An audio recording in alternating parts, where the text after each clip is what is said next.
Hey everyone, how is it going? It is your pal Sal here, and welcome to a brand new episode of Diva Discovery. The purposes of Diva Discovery, my tagline is how can you discover a diva without discovering the how can you discover a discography without discovering the diva first? So the premise basically is I just tell you guys how I discovered all these amazing, talented, beautiful women behind me, and today's episode is about Miss Mariah Carey. I've kind of put this episode off because it's a long-in, and there's just a lot to talk about. There's a lot of points where I'm going to get very angry, and that's why. Like, if there's one diva where there's a lot of circumstances surrounding her, then, like, it's not her, but it's, like, certain circumstances around her, I get really, it's not even I get emotional, but I get very angry, okay?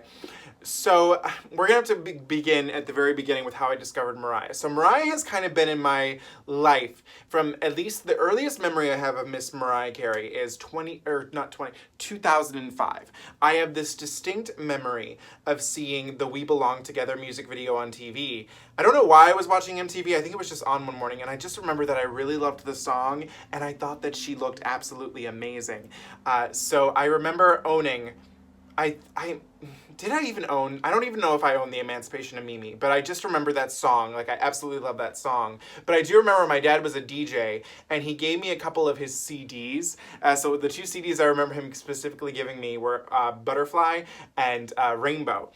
And the one thing that I always thought was so funny, and when I look back on this now, I didn't really, when I got back into Mariah again, I didn't really remember a whole lot off of Butterfly, and all I remembered off of Rainbow was Heartbreaker. So I don't know if something in me as a child thought that there was only like one song on each of these albums. I don't know. But I do remember distinctly having both of those albums, and I remember having their albums, and I had a couple of Cher's albums, and I remember always going around to like my grandparents and all that and saying, I want to either marry Cher or Mariah Carey. And they were like, well, Sal, you're probably not going to marry Cher. But they gave me hope on the Mariah Carey standpoint, which, you know, we all know where that ended up. But and then that's really where my earliest memories of her kind of end. I kind of drifted away from that type of music, and I went into theater stuff. That was more my thing. And so Mariah doesn't really appear again into my life, at least until 2015. So here's the tale of where this truly begins, where I truly became a lamb.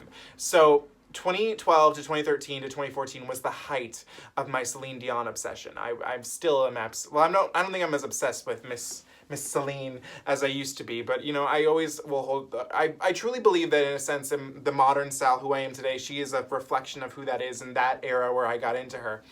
So, for many of you who don't know, Celine opened her and I stand the 2011 Las Vegas residency. Celine Dion opened her residency with Open Arms, cover by Journey. So I was absolutely obsessed with Celine's version of that, and I still am. But at the time, there was no studio recording of that, and I wanted a studio recording of Open Arms to put on my phone. But I didn't want the Journey version. I wanted a strong woman doing it. And, you know, when you type in Open Arms on iTunes, the first two, I think the ones that pops up were Mariah Carey's version, and I was like, I guess that's the version I'm going to have to go with, and I listened to it. I'll still always slightly prefer the Celine Dion version because it's sentimental to me, but the Open Arms, I remember being mesmerized on the Rarities reference there. I didn't even plan that, but wow, that cover still to this day blows my mind. And because of that, I downloaded We Belong Together again. I was like, I guess I should have that on my phone too. Also, if you want a little more context, I would suggest checking out my Diva Discovery on Celine Dion. It's an older video on mine, and I'm fat in it, but it's fine. It's cool. It's whatever. So that's a part of it. Okay, so then starting in 2015, this is when I remember starting to get into Mariah. I don't know what made me like kind of start into it, but I just started taking more efforts to listen to her music. I have these distinct memories of mowing my lawn, and I remember one of the songs that came into my headphones because I think I put on a greatest hits album by her. And I'm pretty sure it was the Essential Mariah Carey. And what's the song? It's I'll Be There came on, and I was like, oh, this is a live cut. And I didn't know at the time that there wasn't like a studio version of that, and I was like, this is beautiful. And then I have the distinct memory of that, and I have the distinct memory of being in my physics class my senior year and having that song. I remember I was listening to it. I maybe shouldn't have been, but I was, and it's cool. It's whatever. Okay, so 2015 was an interesting year to become a Mariah Carey fan because in 2014, so yeah, that would have been my senior year, we all know the the thing that happened, Mariah Carey's Christmas Eve performance that some person was able to isolate the audio for, and we all know, I know what happened that night, we all know what happened with the night, so there's no point in dwelling on, negativity. But I remember at the time, so 2014, 2015, there was a certain, I'm not going to use singer because I don't even like using that word, but there was a certain, no, I'm not going to use artist either. There was a certain person who was becoming more popular in the music industry, and I'm not going to mention her by name because I really have this is where I get angry. I have a huge distaste for her. So I'm not going to say her name. Let's just say she can't enunciate. Take with that what you will. You'll probably figure out who it is easily.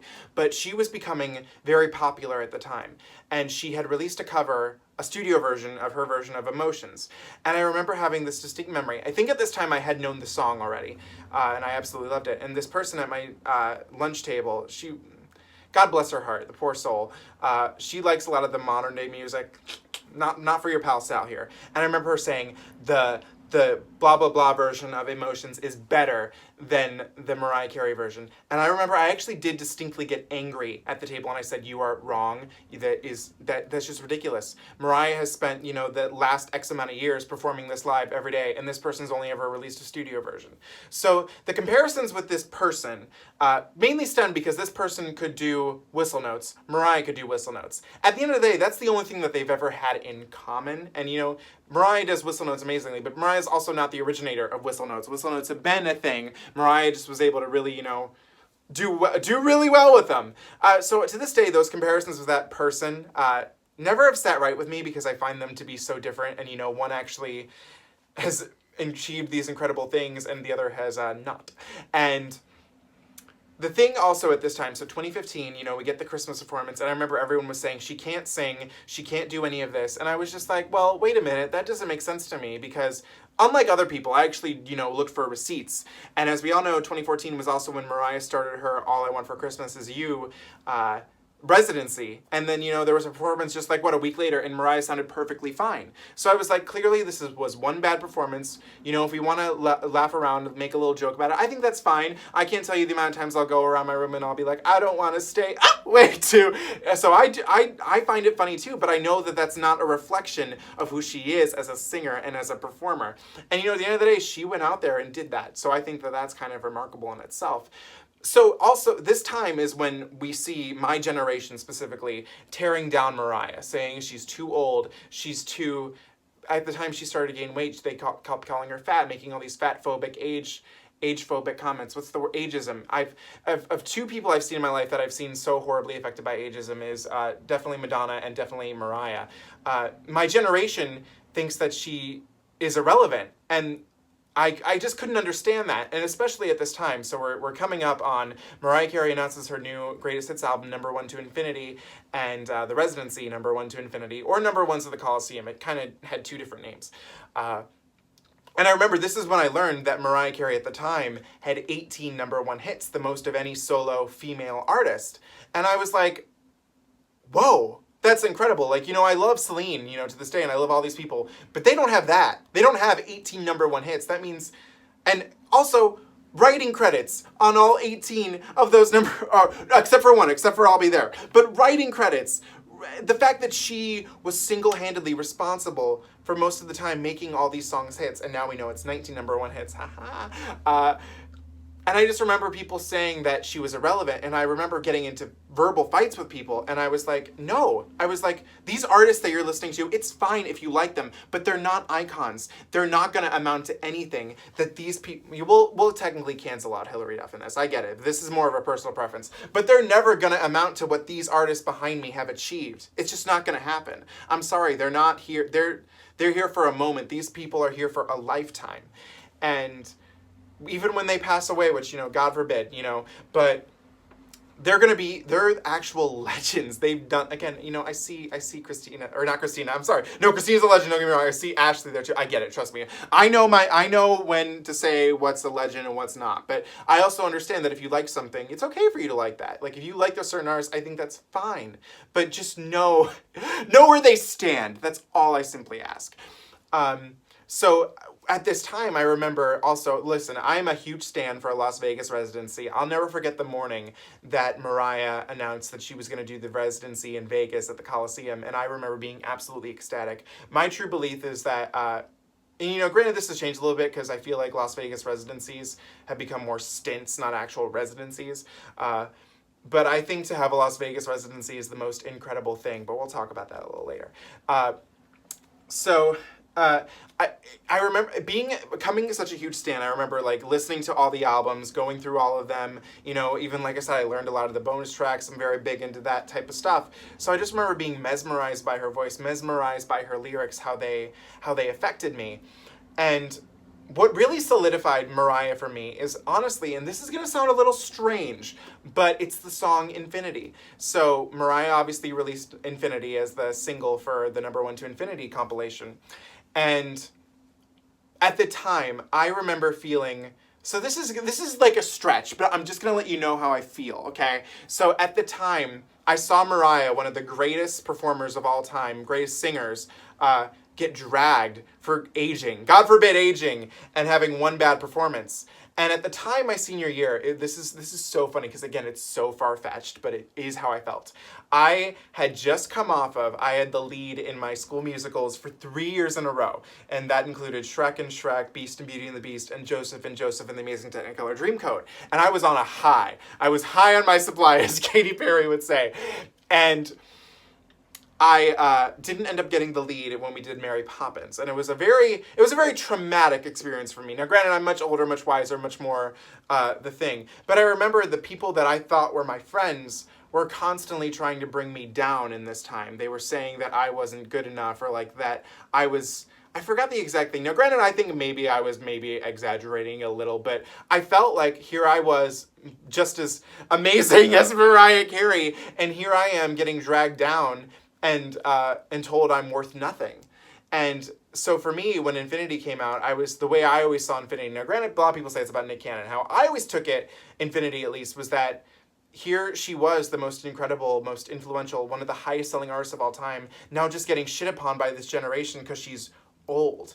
And that's how I felt with Infinity. I felt like the world that I had built in my high school, the world where I was not necessarily center stage, but that I was loved and liked, and now all of a sudden everyone was shitting on me.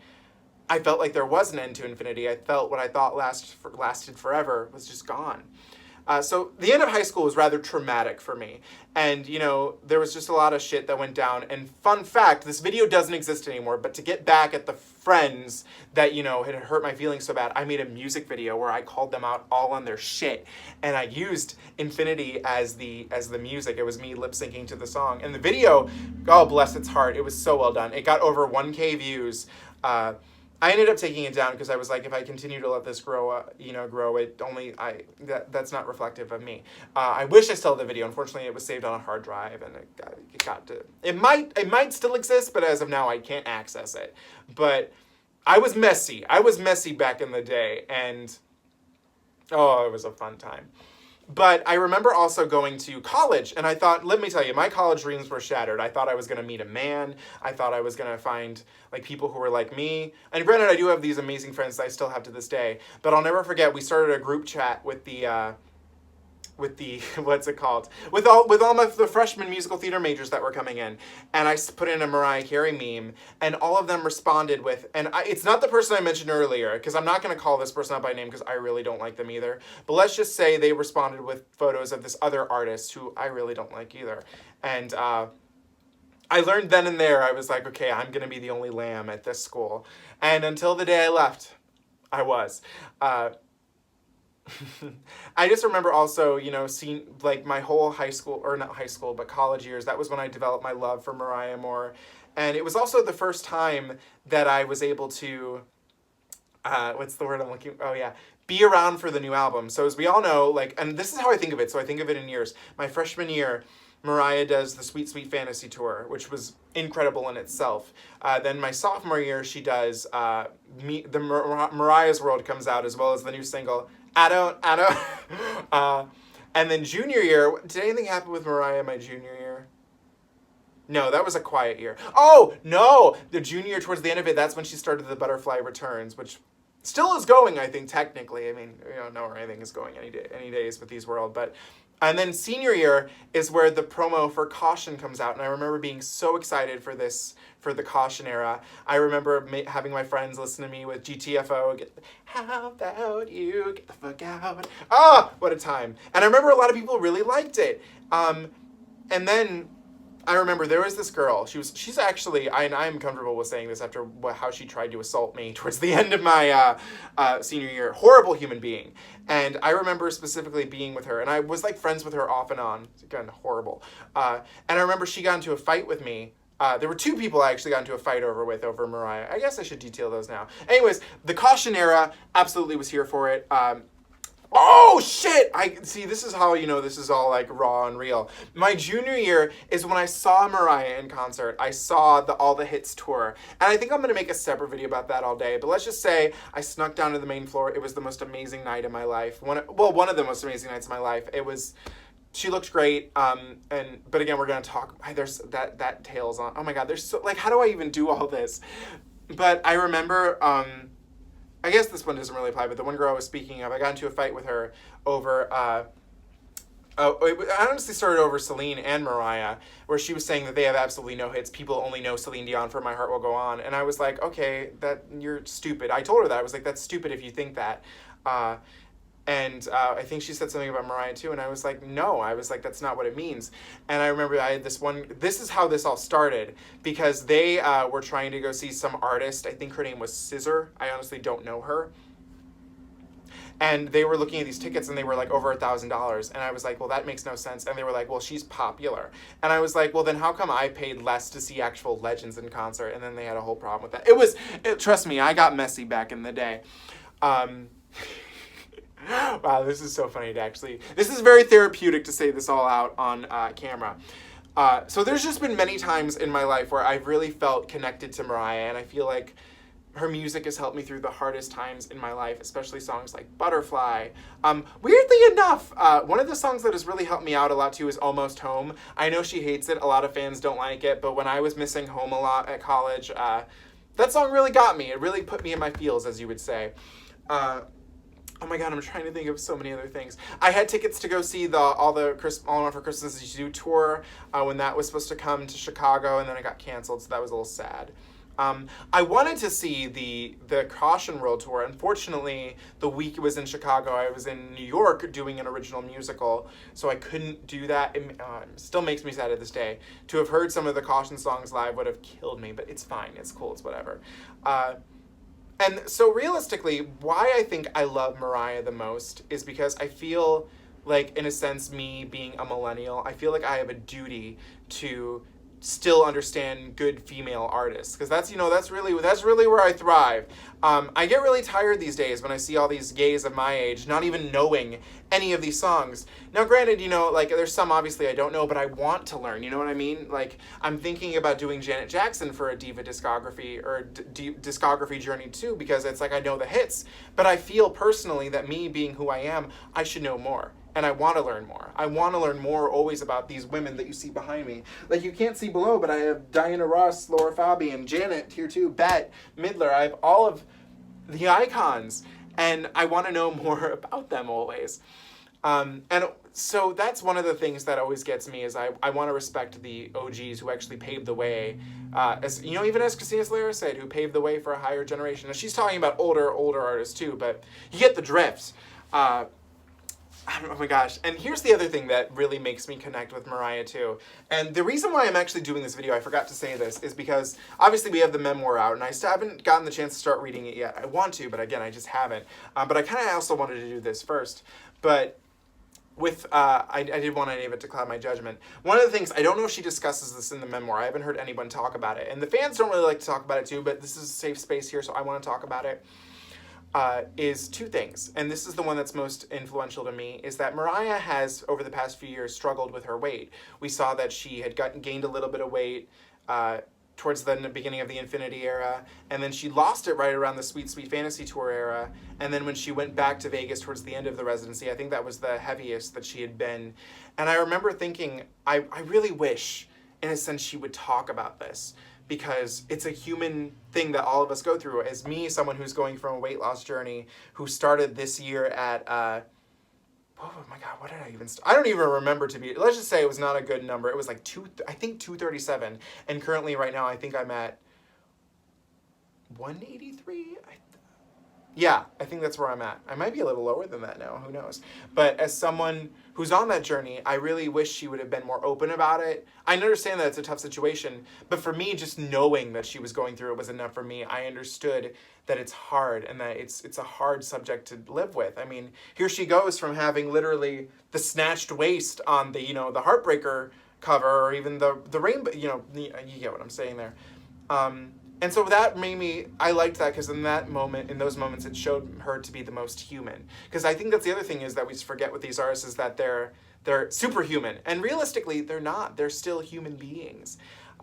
People that I look up to and I admire so much, but it's cool in a sense, even though it's not really, it's not fun when you start gaining weight, but it's cool in a sense to see that perspective from now and being like, she got through it, and you can get through it too. Now, granted, Mariah probably did get liposuction. That's never been officially confirmed. But hell, she can afford it. I'm letting you know right now, if I had the dollar signs under my name, you think I would have worked out to do this? No, I would have gotten it sucked out, baby. I'm just saying. But I loved knowing that she did go through that struggle, and it was a tough time for her. And also, how her voice has changed. And granted, I don't think it's as drastic as many people make it out to be, but it's nice because, like I said, growing in the era of 2015, like I always say this, I prefer Mariah singing Make It Happen nowadays than back in the day. So many of her other songs, too, I just like how it sounds better now. I like her rougher vocals on Emotions now. I just think it's a lot more human. Because granted, 90s Mariah, Slay Raya is like superhuman, almost like so unattainable that you just can't even believe it. Oh my God, this video is only 21 minutes long. I hope you're enjoying it. But I'm trying to think if there's anything else that I can say. So I think with me, really what it comes down to with Mariah is that I just love the connection of the fan base. I feel like as a fan base, in terms of having to defend our artists, I feel like the hardest working fan bases to do that are Mariah and Madonna fan bases. We really have to, remind people like, hey, these people actually achieved something that your artist didn't. It's tough. You get into fights sometimes. One of the other fights I got into was this one girl. She was telling me that Vegas residencies are for the worst performers who ever lived. And I said, no. And I told her off, and she stormed out of the room. It was oh my God, so funny. One of the funniest moments of my life. Wow. I'm a little bitch, but it's cool. It's fine. It's whatever. Oh my God, I'm trying to think if there's anything else I could talk about. But again, with Mariah, I just love her so much because I love knowing what she's gone through. And what I've heard of the memoir so far, it just seems like it's such an eye-opener. And I love her. I love her so much. She's been for me in some of the darkest moments of my life. Caution got me through some rough nights, man. So before I go, what I like to do is usually show some of the stuff I own. That's a Mariah adjacent or the performer adjacent. I don't really own anything all that rare by Mariah. I own all her albums on CD. So like some of the rarer stuff I have is this is a hand-me-down from my dad's record, DJ Days, a Make It Happen vinyl. And then this isn't really rare either, but I do own the Butterfly picture disc. This right here though is the rarest thing I own because it's probably one of the more expensive things. I own the limited edition pink vinyl of Caution. This is one of my most prized possessions. I absolutely love it. I'm not going to take it out right now. You can probably look it up online, but I live for this album. It's so good. My favorite song is 8th Grade and Giving Me Life. And this probably has one of my favorite lyrics by her, even though it seems a little mundane, but the line, giving me life and it's everything, living like Babs because it's evergreen. I live for that line. Especially when this album came out, it was when a certain movie starring a certain Madonna wannabe came out, and people were thinking that the movie was an original piece, and I was like, guys, did you realize this is like the 4th time it's been, made into a movie? And the other times, you had Judy Garland and Barbra Streisand, 2 actual icons. I'm going on a tangent. I can't keep doing this. This video is about to be 30 minutes, so I should probably end it there. But you see, that's our thing. When I talk Mariah, I get a little messy, because I got to. I probably didn't cover everything I should have in here, but it's so hard because there's so much to talk about. So I hopefully tackled the points that that are the most valid. Like I said, it's a wow. Okay. But yeah, I love Mariah. I love everything she stands for with her and everything she's accomplished. I think that's realistically, at the end of the day, that's the why I love her so much, is because I see an artist who's achieved so much and I see my generation just shitting all over her and it pisses me off. And I try to make that better a little bit every day. I try to give queens their due justice on this channel, and I hope I did that today. So I love you, Mariah. I can't wait to start reading the book, and thank you guys so much for watching. I hope you enjoyed. How did you discover Mariah? As always, let me know. Don't forget to comment, like, share, and subscribe. Follow me on Instagram at Salvador J. Rocha, and I will see you guys very soon. Make it happen, and remember, you are your own rarity. Thank you guys so much for watching. Bye.